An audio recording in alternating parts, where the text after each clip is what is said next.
нархи чипта барои як нафар мусофир 300 сомонӣ муайян гардидааст.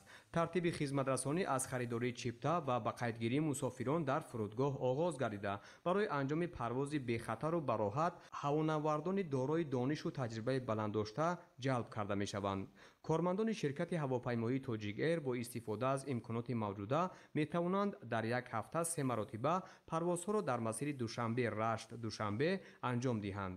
Агентии авиатсияи гражданӣ назди ҳукумати ҷумҳурии Тоҷикистон дар ҳамкорӣ бо ширкати ҳавопаймоии Тоҷик Эйр бо мақсади иҷрои саривақтии дастуру ҳидоятҳои роҳбари давлат муҳтарам Эмомалӣ Раҳмон хизматрасониҳоро баҳри рушди минбаъдаи соҳаи нақлиёти ҳавоӣ беҳтар гардонида, доираи парвозҳоро ба минтақаҳои гуногуни ҷумҳурӣ марҳила ба марҳила васеъ мегардонанд.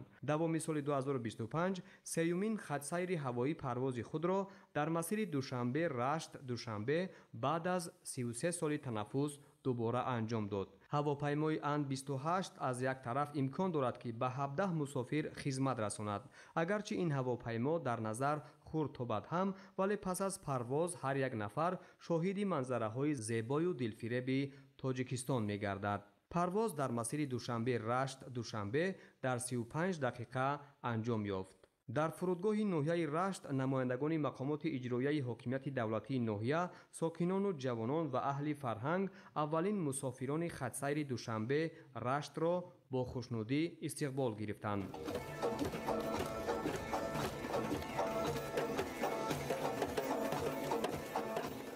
роҳҳои дур аз қадамҳои нахустин оғоз меёбанд.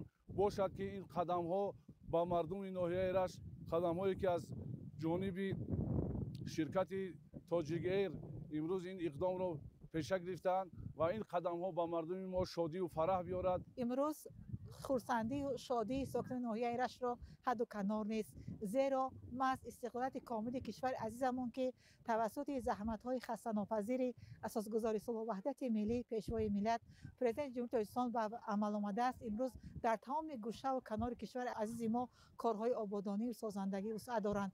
баъди 33 сол барои сокинони ноҳияи Рашт бори дигар муяссар гардид ки бо дастгирӣ ва ғамхориҳои беназири пешвои муъаззами миллатамон хатсайри ҳавоӣ кушода шавад ва ин хатсайри ҳавоӣ ки имрӯз нахустин парвози худро анҷом дод, барои сокинони ноҳияи Рашт беҳад хурсандӣ, беҳаду канорро ба бор овард ва мо итминони комил дорем ки тамоми соҳаҳо мин баъд дар ин минтақа рушд меёбанд, бахусус соҳаи сайёҳӣ ки барои рафтуомади меҳмонон бештар ин хатсайри ҳавоӣ мусоидат мекунад. шуруъ аз моҳи октябри соли 2024 то имрӯз бо дастгирӣ ва иқдому ташаббусҳои президенти ҷумҳурии Тоҷикистон пешвои миллат муҳтарам Эмомалӣ Раҳмон аз ҷониби агентии авиатсияи гражданӣ назди ҳукумати ҷумҳурии Тоҷикистон ва ҷамъияти саҳомии кушодаи ширкати ҳавопаймоии Тоҷик Эйр нахустин парвозҳои дохилӣ дар масири Душанбе Хоруғ Душанбе, Душанбе Кӯлоб Душанбе, Душанбе Панҷакент Душанбе ва Душанбе Рашт Душанбе анҷом дода шуд ва ин тадбир боз идома дорад. ширкати ҳавопаймоии Тоҷик Эйр дар оянда тасмим гирифтааст ки парвозҳои маҳаллиро дар масири Душанбе Лахш,